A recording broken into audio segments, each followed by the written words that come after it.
There is a photograph from 1963. A young man in a borrowed suit stands outside the gates of Oxford University. His father was a coal miner, his mother cleaned houses, and yet here he is, acceptance letter in hand, about to enter one of the most elite institutions in the world. The photograph captures something extraordinary, not just a personal triumph, but the crystallization of an entire era's deepest belief. That belief was simple, almost breathtaking in its optimism. It said that talent could triumph over birthright, that effort could overcome inheritance, that the smartest, most capable person in the room should lead, regardless of whether their grandfather owned the room or scrubbed its floors. This was the golden age of meritocracy, and for a brief, shining moment in the mid-20th century, it felt like the most natural thing in the world. But here's what that photograph doesn't show. The young man's younger brother, equally bright, equally determined, who never made it past secondary school because someone had to work to keep the family fed while the first son studied. The daughter of a factory owner who gained admission to the same university despite mediocre grades because her family's donations had purchased influence that operated just below the surface of official policy. Even in that golden moment, even when meritocracy felt most pure and most possible, the cracks were already there, hidden beneath the surface, waiting. What happens when a society builds its entire sense of fairness around a beautiful idea that doesn't quite work the way it's supposed to? What happens when the very people who benefit most from that system become its most ardent believers, while those left behind begin to suspect the game was rigged from the start? This is the question that haunts our time, because we are living through the slow, painful collapse of the meritocratic dream, and to understand where we're going, we need to understand where it all began in the rubble of World War II, when anything seemed possible and the old world lay in ruins ready to be rebuilt. This is Cycles Decoded. Before we continue, please take a moment to like this video and subscribe to the channel. It helps this work reach others who, like you, are seeking to understand the patterns that shape our lives in these quiet hours. I'm deeply curious where you're listening from tonight. Are you falling asleep in Stockholm, letting these ideas wash over you as the Nordic winter settles in? Settling in Singapore for the night, the city's lights dimming as you wind down? On a late shift in Sao Paulo, needing something thoughtful to accompany the stillness between tasks? There's something profound about knowing we're simultaneously exploring this same question across the world, this tension between what we were promised and what we received. Share where you're from in the comments, it actually matters to me. And now, let the busy world outside fade away. Let your breath slow and your thoughts settle. There's nowhere you need to be right now except here, listening. Let us journey back together to a time when the future felt limitless, when merit seemed like the most obvious foundation for a fair society, and discover why that dream began to fracture almost from the moment it was born. The word itself was born as a warning. In 1958, a British sociologist named Michael Young published a book that would reshape how an entire generation thought about fairness and success. The book was called The Rise of the Meritocracy, and it was meant to be a dystopia. Young imagined a future Britain, circa 2030, where society had been perfectly organized around a simple formula. Intelligence plus effort equals merit. The most capable people would rise to the top, the least capable would settle at the bottom, and everyone would accept their place because the system was, finally, truly fair. But in Young's imagined future, this perfect fairness had created something monstrous. The ruling class wasn't just wealthy, they were convinced of their own intellectual and moral superiority. The working class wasn't just poor, they were told, constantly, that their poverty was proof of their inadequacy. Society had become more rigid, more cruel than anything the old aristocrats had ever managed. Young wrote his book as a warning. He called his imagined system meritocracy, and he intended the word to sound sinister. Instead, people fell in love with it. Within a decade, politicians across the Western world were promising to build meritocratic societies. Meritocracy became not a dystopian nightmare, but a utopian dream. The very word that Young had crafted to sound ominous became a rallying cry for reform. What had happened? Why did a warning become a promise? The answer lies in the world that emerged from the ashes of 1945. The old certainties had been shattered. Aristocrats had proven themselves capable of spectacular incompetence. Inherited privilege had led nations into catastrophe.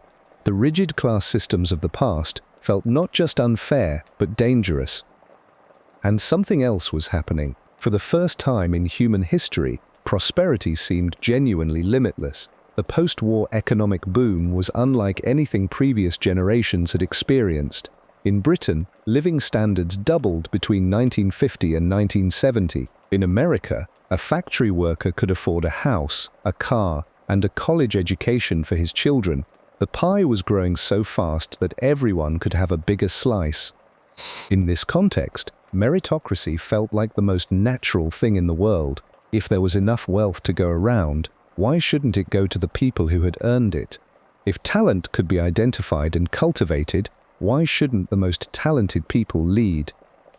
The grammar schools of Britain embodied this dream. Bright children from working-class families could sit an exam at age 11, and if they passed, they would receive the same education as the children of doctors and lawyers. The GI Bill in America promised something similar. Veterans, regardless of their background, could attend university on the government's dime. These weren't just policies, they were acts of faith. Faith that talent was distributed randomly across all social classes. Faith that the right education could unlock that talent. Faith that society would be better off when the most capable people, rather than the most connected people, were making the important decisions. And for a while, it seemed to work. The young man in that 1963 photograph was real. His name was Harold Wilson, and he would become Prime Minister of Britain just 1 year later.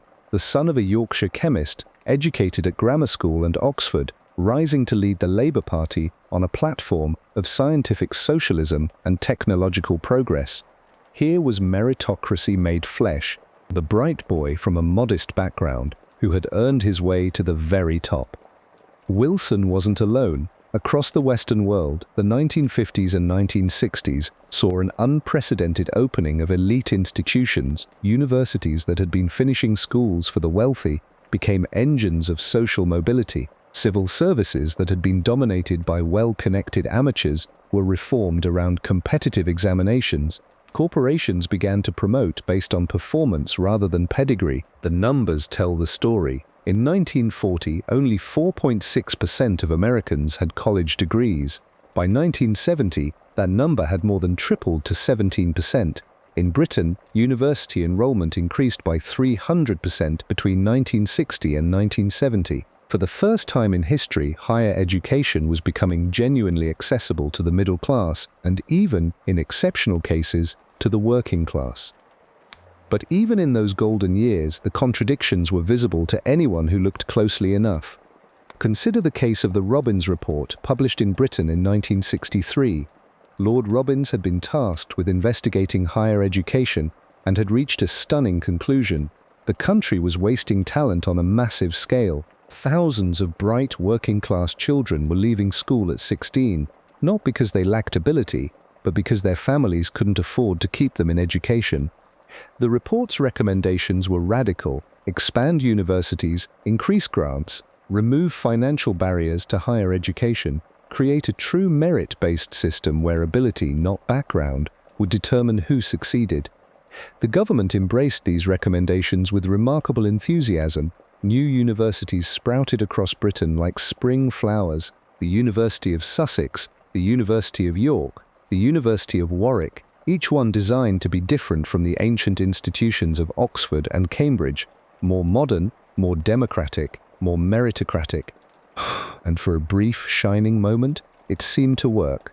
Working-class enrollment in higher education doubled, then tripled. The sons and daughters of miners and factory workers found themselves studying literature and mathematics alongside the children of lawyers and doctors. Yet even as this expansion unfolded, something unexpected was happening. The very families who had fought hardest for meritocracy, the newly educated middle class, began to discover ways to ensure their own children would benefit most from the system they had helped to create.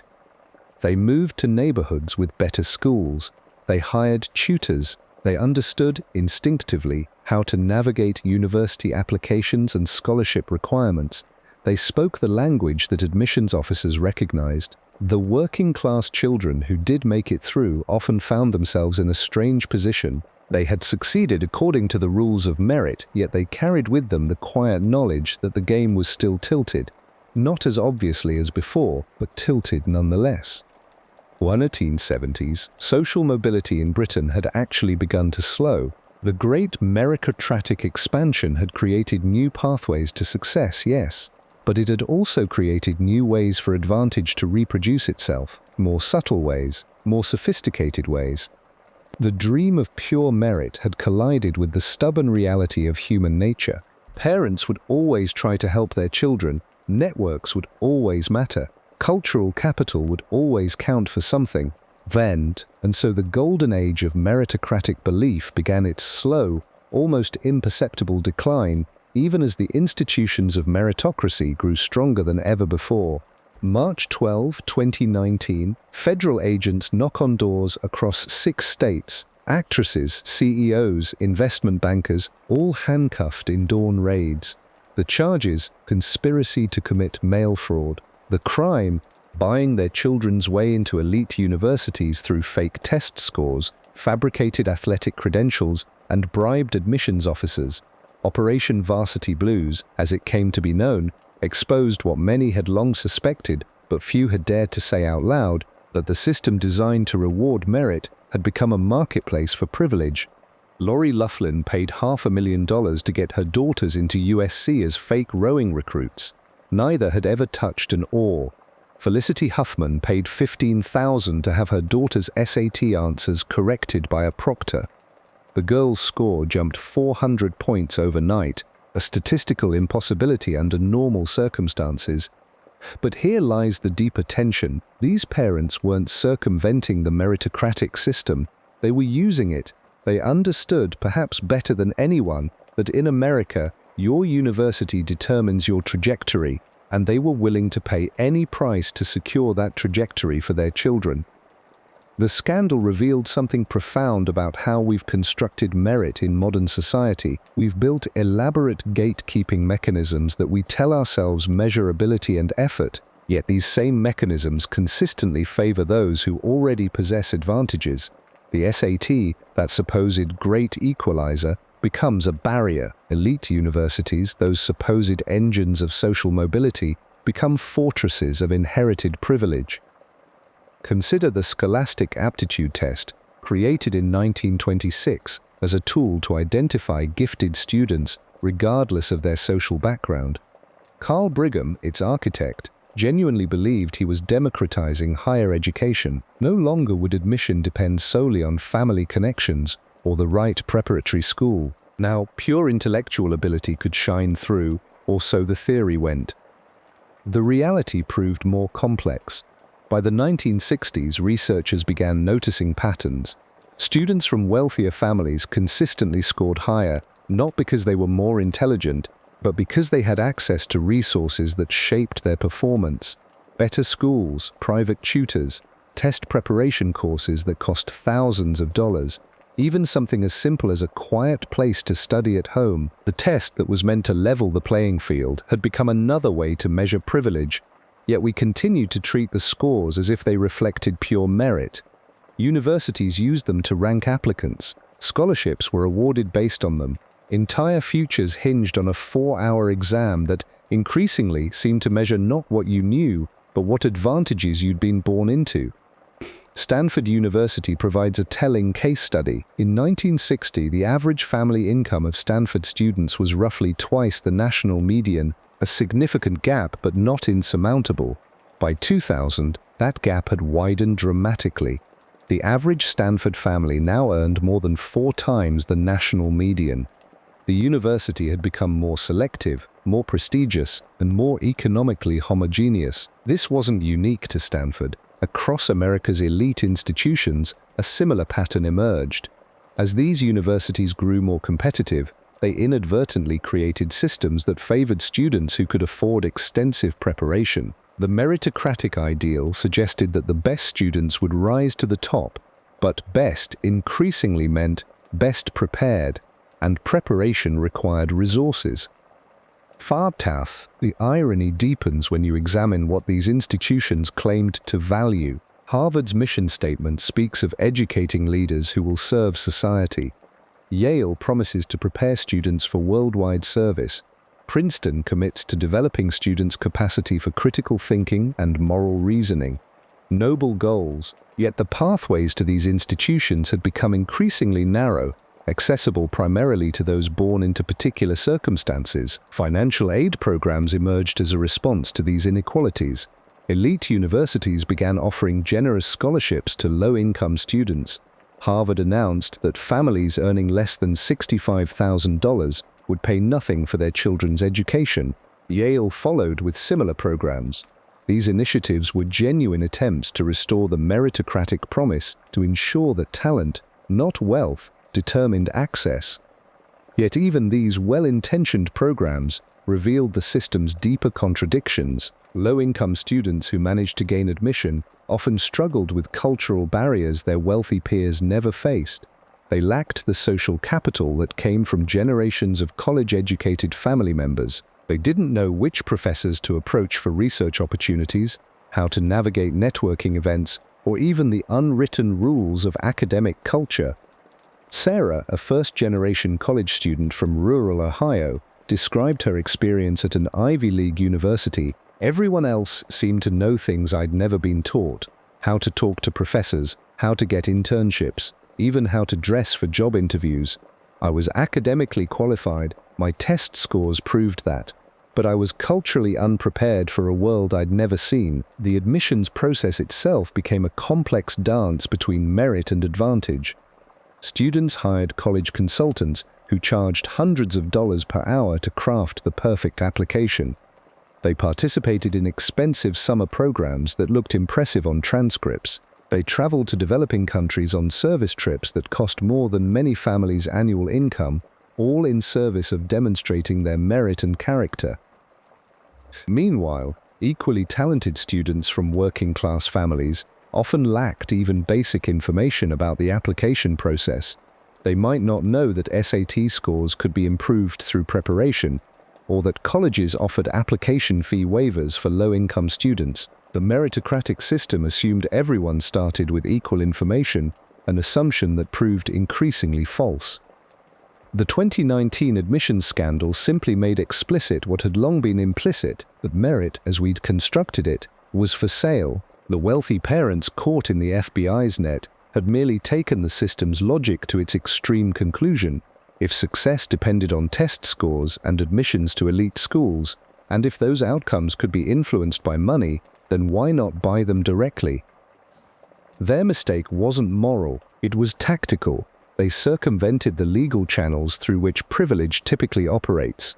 They should have hired expensive tutors, donated money to build new libraries, or enrolled their children in elite preparatory schools. These approaches would have achieved similar results without breaking any laws. The scandal forced an uncomfortable reckoning. If the system could be so easily manipulated by those with resources, what did that say about all the students who had succeeded through seemingly legitimate means? How many had benefited from advantages so normalized we no longer recognize them as advantages at all? This question strikes at the heart of meritocracy's central promise, that success reflects individual worth. But what happens when the measures of merit themselves become corrupted by inequality? When the very institutions designed to identify and reward talent become mechanisms for perpetuating privilege? The answer reveals meritocracy's deepest contradiction. It requires equality of opportunity to function as intended, yet it operates within a society marked by profound inequalities. The result is a system that appears fair on its surface, while systematically advantaging those who need advantages least. The email arrives on a Tuesday morning in 2019. Sarah Chen, a software engineer at a major tech company, opens her laptop to find the promotion announcement she's been expecting for months, but her name isn't on it. Instead, it's her colleague, hired 6 months after her, with fewer completed projects, but someone who plays golf with the team lead every weekend. Sarah stares at the screen for a long moment, then quietly closes her laptop. She's just witnessed the gap between corporate meritocracy as promise and corporate meritocracy as practice.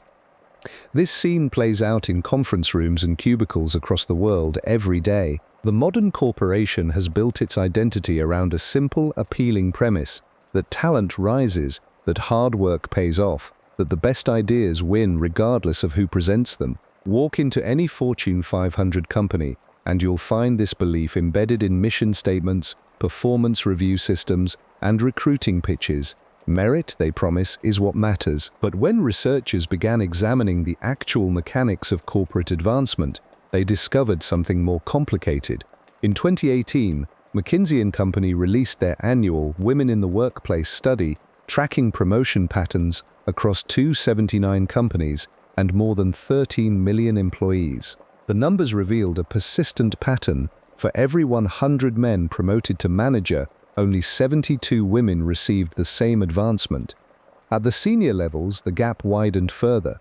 For every 100 men reaching the C-suite, only 62 women made the same journey. The companies in this study weren't backwater organizations resistant to change. They included Google, Facebook, Microsoft, companies that had publicly committed billions of dollars to diversity initiatives. Companies that had hired chief diversity officers, implemented bias training, and redesigned their promotion criteria.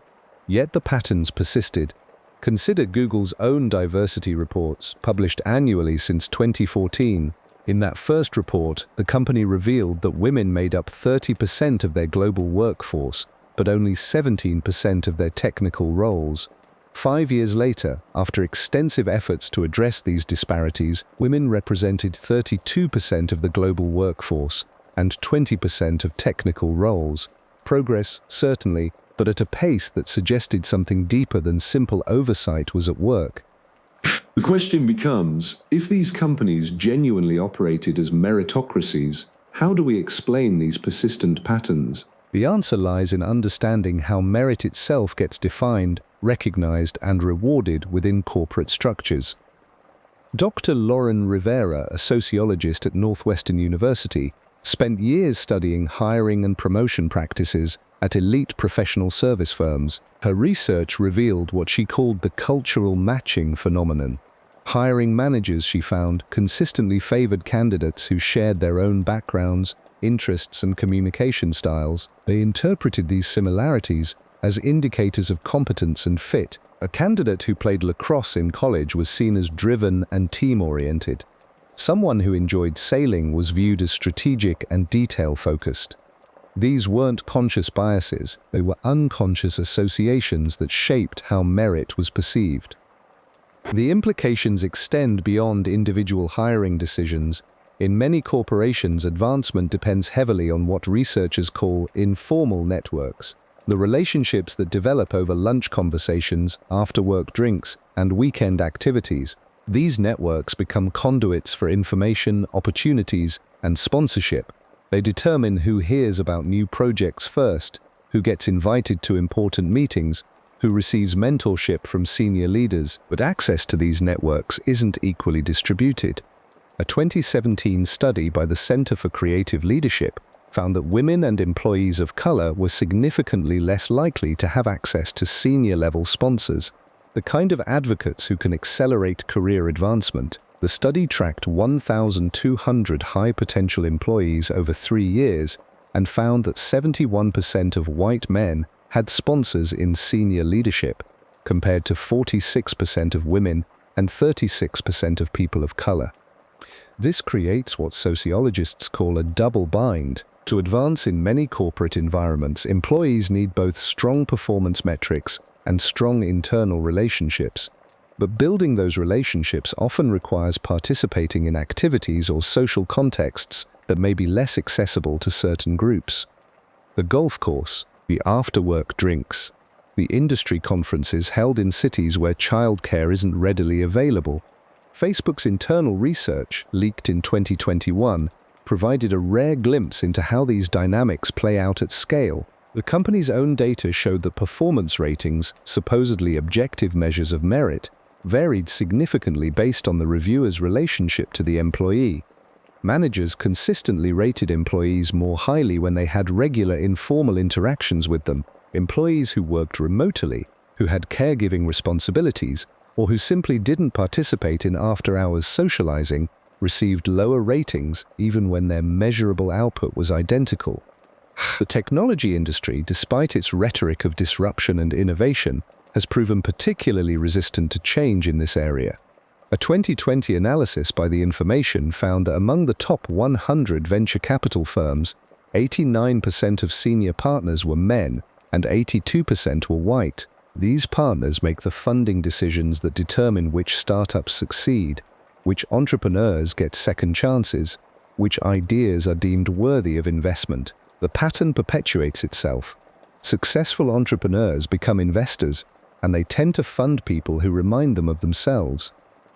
Yet some companies have begun to experiment with more systematic approaches to identifying and developing talent. Intel, facing scrutiny over its diversity numbers, implemented what they called full representation goals in 2015. Rather than simply tracking diversity metrics, they tied executive compensation to achieving specific representation targets. They also redesigned their promotion criteria to focus on measurable outcomes rather than subjective assessments of potential or cultural fit. The results were notable. Within 5 years, Intel achieved full representation of women and underrepresented minorities in their US workforce at all levels. Their approach wasn't perfect. Critics argued that focusing solely on representation numbers didn't address underlying cultural issues. But it demonstrated that when companies systematically examined their promotion processes, change was possible. Similarly, some organizations have begun experimenting with blind promotion processes, where initial candidate evaluations are conducted without knowledge of the candidate's identity. Symphony, a financial technology company, implemented blind auditions for technical roles and saw their hiring of women increase from 0% to 46%. The change wasn't just in who got hired, it was in how merit itself was defined and measured. These experiments reveal something important about corporate meritocracy.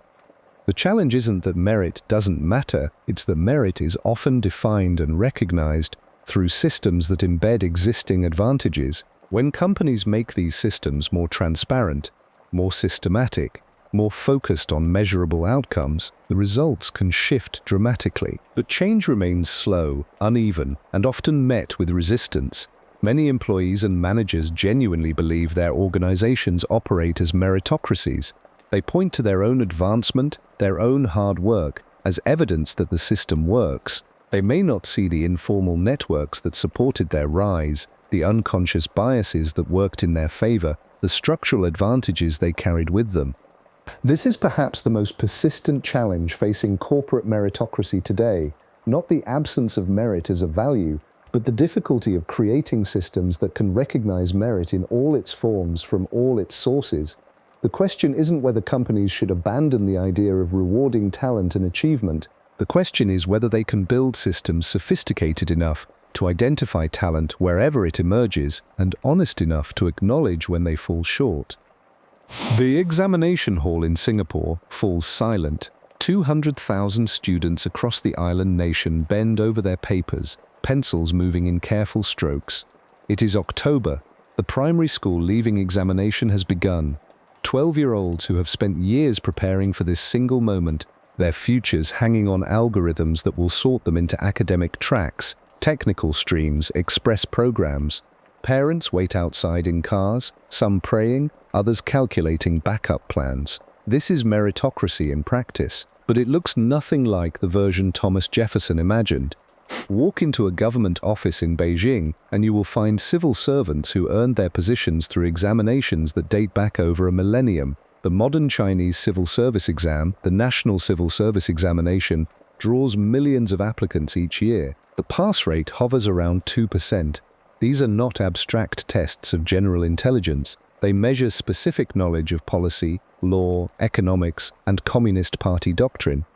Success here opens doors to positions that shape the lives of 1.4 billion people. Yet this system carries the DNA of imperial examinations that once selected scholar bureaucrats for the emperor's court.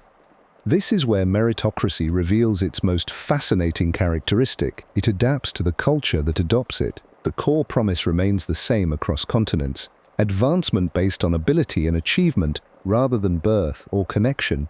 But the expression of that promise shifts dramatically. What constitutes merit? How is it measured? Who decides? These questions receive startlingly different answers depending on where you ask them. In East Asian societies, meritocracy often intertwines with Confucian values that prize education, discipline, and respect for hierarchy. The concept of merit becomes inseparable from academic achievement and test performance. South Korea's university entrance system, the Sunang, essentially determines life trajectories in a single 8-hour examination. Students spend years in hagwons, private academies, preparing for this moment. Some study until midnight, then wake at 5 to continue. The cultural logic is clear. If society rewards merit, then extraordinary effort in pursuit of measurable achievement becomes a moral imperative. Student paths push this logic furthest. The city-state's education system sorts students as early as age 9 through gifted programs and streaming. By secondary school, students find themselves on tracks that largely predetermine their university options and career paths. The government frames this as efficient allocation of human resources. Critics call it institutionalized inequality. Both perspectives contain truth. Singapore's system produces exceptional academic results and economic growth. It also produces anxiety rates among young people that concern mental health professionals. The Singapore model extends beyond education into governance itself. The country's political leadership openly embraces meritocratic principles in selecting ministers and civil servants. Cabinet positions often go to individuals with advanced degrees from prestigious universities, high scores on aptitude tests, and proven track records in their fields. This approach has contributed to Singapore's transformation from developing nation to global financial center in a single generation. Yet it has also created what some scholars call a meritocratic aristocracy, a ruling class that justifies its position through credentials rather than birthright. China presents an even more complex case. The modern Chinese system blends ancient examination traditions with contemporary political requirements. Civil service positions require not only technical competence but also ideological alignment with party principles. Merit in this context includes both capability and loyalty. The social credit system, still in development across various Chinese cities, extends meritocratic logic into daily life. Citizens accumulate scores based on financial responsibility, social behavior, and civic participation. High scores unlock privileges, better loan rates, faster government services, preferred school admissions for children. Low scores restrict access to high-speed trains, luxury hotels, certain jobs. This represents meritocracy's expansion beyond its traditional boundaries. Instead of simply determining who gets promoted or admitted, the system begins to evaluate who deserves what level of social participation. The cultural logic draws from Confucian ideals of moral cultivation and social harmony. The practical implementation raises questions about surveillance, conformity, and human dignity that Western observers find deeply troubling. Yet Western meritocracies face their own contradictions. The United States, which pioneered standardized testing and merit-based university admissions, struggles with persistent gaps in educational opportunity based on zip code, family income, and racial background. France's Grandes Écoles system, designed to create a merit-based elite, increasingly draws from the same affluent Parisian neighborhoods generation after generation. The United Kingdom's grammar school system, once celebrated as a meritocratic ladder for working-class students, now serves primarily middle-class families skilled at navigating admissions requirements. These patterns suggest something profound about how culture shapes meritocracy's implementation.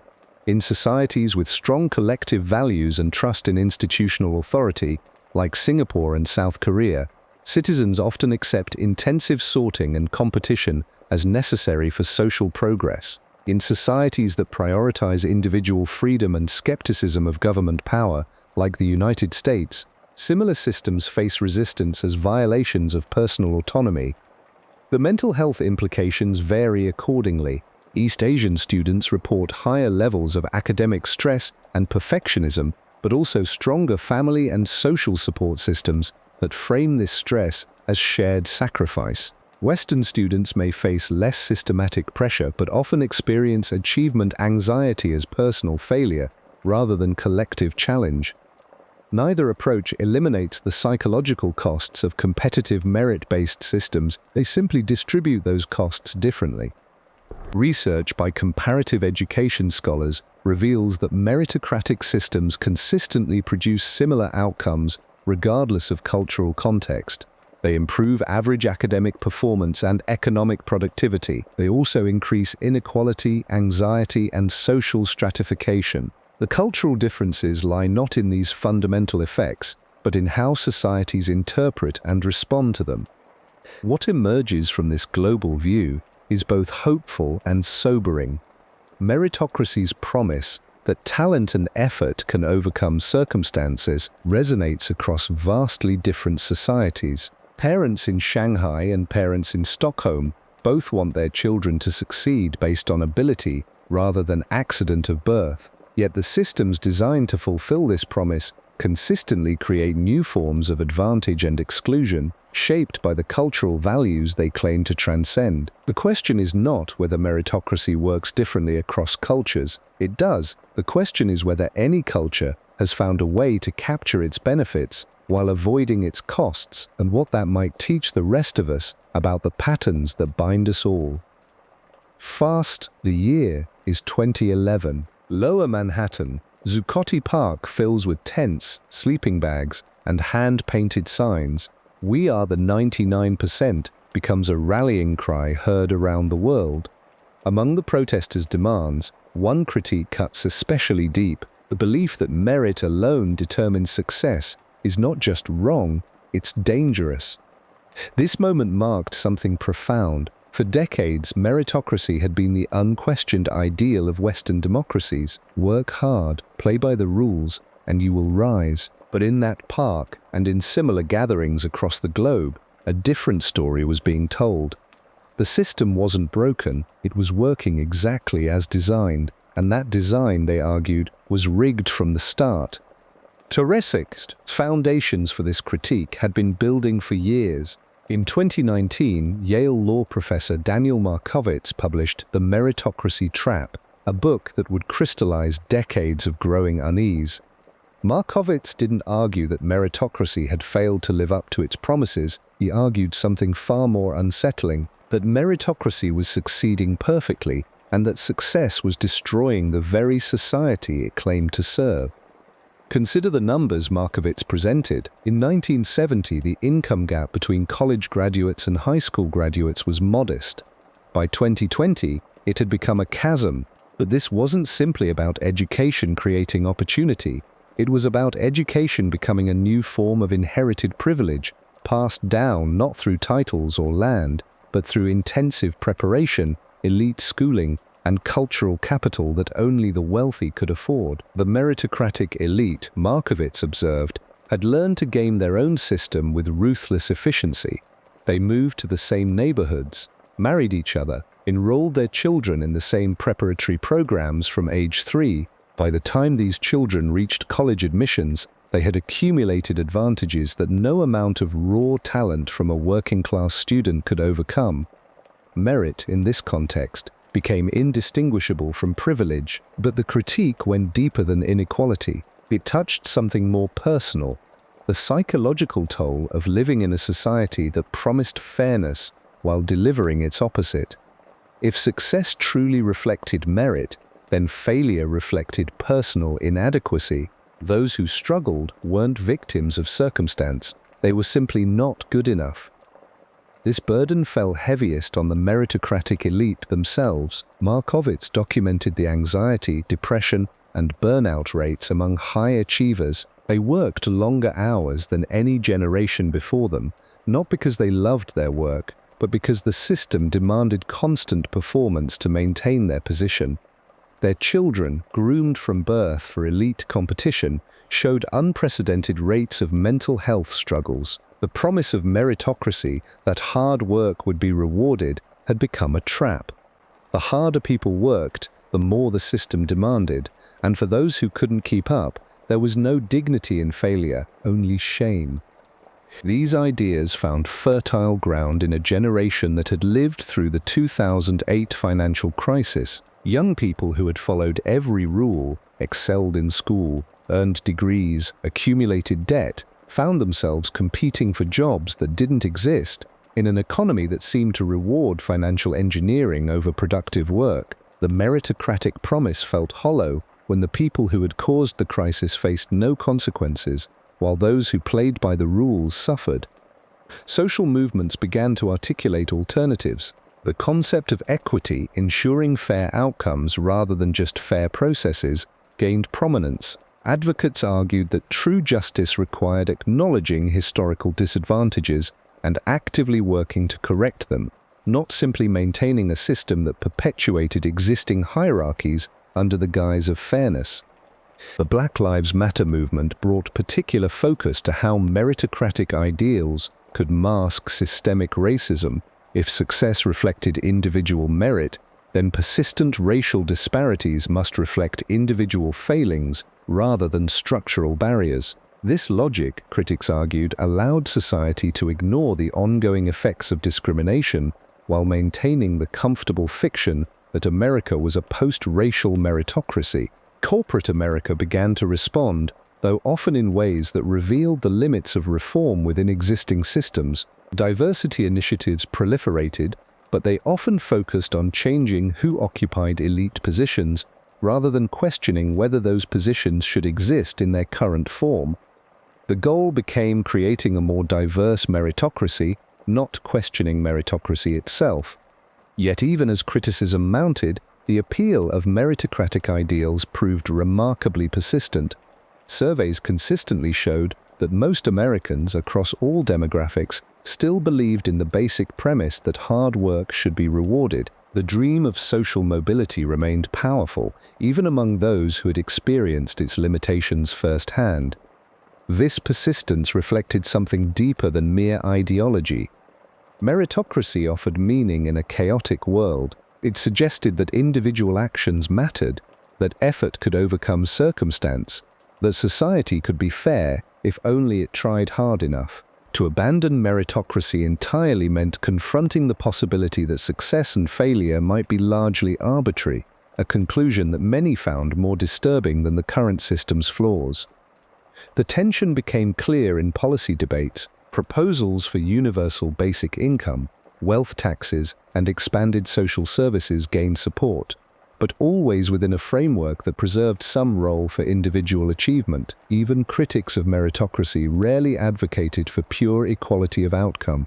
They sought a gentler meritocracy, one that provided more genuine opportunity while maintaining some connection between effort and reward. Perhaps most tellingly, the critique of meritocracy often came from its greatest beneficiaries. The professors, journalists, and activists leading the charge had typically succeeded within meritocratic institutions. Their authority to critique the system derived partly from their success within it, a paradox that highlighted how deeply meritocratic logic had penetrated even its own opposition. As the 2020s progressed, the debate evolved beyond simple criticism toward practical questions of reform. How could society maintain incentives for excellence while ensuring broader opportunity? How could it honor individual achievement while acknowledging structural advantages? How could it preserve the dignity of work while recognizing that not all valuable contributions could be measured by market success? These questions remained unresolved, but the terms of debate had shifted fundamentally. Meritocracy was no longer an unquestioned good. It had become a complex system whose benefits and costs required careful examination. The conversation had moved from whether meritocracy worked to whether it was worth the price it demanded. As we conclude, consider the evolving role of meritocracy in shaping our societies and the ongoing debate about its place as a guiding principle. Is it a dream worth preserving, or a myth to be dismantled? Perhaps the answer lies not in choosing sides, but in recognizing that our relationship with merit itself is still being written. If this exploration of meritocracy's rise and decline has given you something to think about, please like this video and subscribe to the channel. It helps this work reach others who are grappling with these same questions about fairness, opportunity, and what we owe each other in an unequal world. I'm genuinely curious about your own experience with meritocratic ideals. Have you seen them as liberating or limiting in your own life? What would a fairer system look like to you? Share your thoughts in the comments. These conversations matter because they help us all think more clearly about the world we're building together. Thank you for joining me on this journey through one of our most enduring and contested beliefs. This is Cycles Decoded. Until we meet again to explore the patterns that shape our world, may you find peace in the complexity and rest in the knowledge that these questions connect us all.